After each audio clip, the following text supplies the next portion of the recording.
Con nosotros, doctor Eguiguren. Muy buenas noches. Bueno, quiero empezar con una pregunta bastante general y que tiene que ver con la importancia de la Constitución, la importancia de lo que la Constitución representa para un país, la importancia de lo que ésta representa para lograr, digamos, el que la misma se cumpla, para lograr estabilidad, para lograr que las cosas, y me refiero a la economía, me refiero a la sociedad, funcionen como deben ser.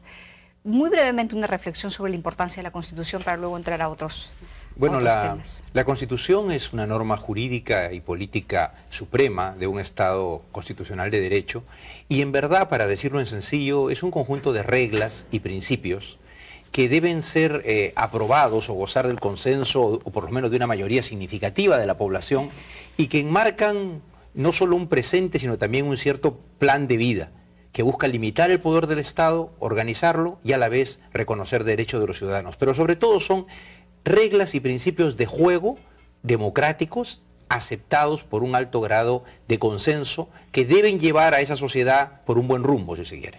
Ok. Dicho lo que usted ha explicado, quería preguntarle, y voy a ir hablando tanto de Ollanta como de Keiko Fujimori. El primero propone un cambio en la Constitución, un cambio de Constitución en realidad. La pregunta es, los cambios que él quiere hacer a nivel económico, sobre todo, que son varios, déjeme por favor ir a su plan de gobierno, donde... ¿Qué dice su presentación? Dice, transformar el Estado con una nueva Constitución para hacerlo descentralizado y participativo, promotor del desarrollo social y de los derechos sociales universales, regulador de la economía de mercado, promotor de la institucionalidad democrática y de una gestión gubernamental descentralizada en base a regiones transversales y defensor de la soberanía nacional. Y continúa el párrafo en esta presentación que hace la Comisión de Plan de Gobierno y que está firmada por el señor Félix Jiménez, que es el coordinador responsable de la Comisión del Plan de Gobierno del Partido Nacionalista. La pregunta es, para llevar a cabo ciertos aspectos que ellos proponen implementar en caso de ser gobierno nuevo, ¿se necesita cambiar la Constitución? Bueno, mire, yo antes que todo, porque yo le puedo responder por mi opinión, ¿no es cierto? No por la de él o la de ellos. Yo sí creo que se necesita una nueva Constitución en nuestro país, por una sencilla razón. La Constitución del 93 no nació de la mejor manera, nació ligada a un golpe de Estado, no nació en democracia, y nació un poco a la medida de un gobierno para quedarse. Pero lo más lamentable es que finalmente esa propia Constitución fue bastante vulnerada por el régimen que la creó. Entonces yo no creo que una sociedad democrática con una proyección de desarrollo democrático tenga por qué seguir viviendo empeñada a una Constitución que no tuvo el mejor de los orígenes ni ha tenido la mejor de la vigencia. Si eso lleva a una nueva Constitución integral o a reformas de la misma es algo que hay que evaluar. Ahora, nunca se inventa todo de nuevo, ¿no? La Constitución del 93 tenía mucho de la del 79 y seguramente una futura Constitución peruana tendrá mucho de la del 99, perdón, del 79 y mucho de la del 93. No se puede estar inventando el futuro cada vez.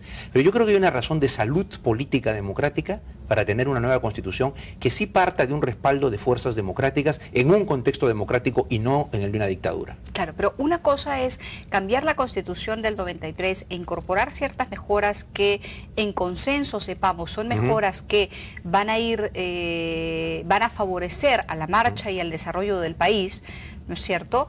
Y modificar ciertos aspectos que todos consideramos o que en consenso se pueden considerar necesarios. Y otra cosa es cambiar una Constitución por cambiarla. Bueno, simplemente porque el discurso, digamos, pudiera resultar ser más o menos popular en ciertos sectores, ¿no? Entonces, yo reivindico el derecho de un pueblo a darse una Constitución. Yo creo que es un derecho, por eso se habla del poder constituyente originario, ¿de acuerdo? Nadie le puede negar a un pueblo el derecho a darse una Constitución. Lo que pasa es que hay que hacerlo... que proviene de un golpe de Estado. Lo que pasa es que hay que hacerlo de determinada manera y sobre todo de una manera no solo en la forma, sino en el fondo, para que sirva y para que dure. Entonces, en el fondo, toda Constitución que quiera ser Constitución, no el capricho de un gobierno temporal que cuando éste acaba su Constitución, una Constitución requiere un alto grado de aprobación ciudadana o de aprobación en el Parlamento. Por eso si vamos a ver la Carta del 93, por ejemplo, prevé mecanismos de reforma dentro del Congreso, pero exige 2/3 de votos de los congresistas en 2 legislaturas consecutivas para eliminar la necesidad de un referéndum. 2/3.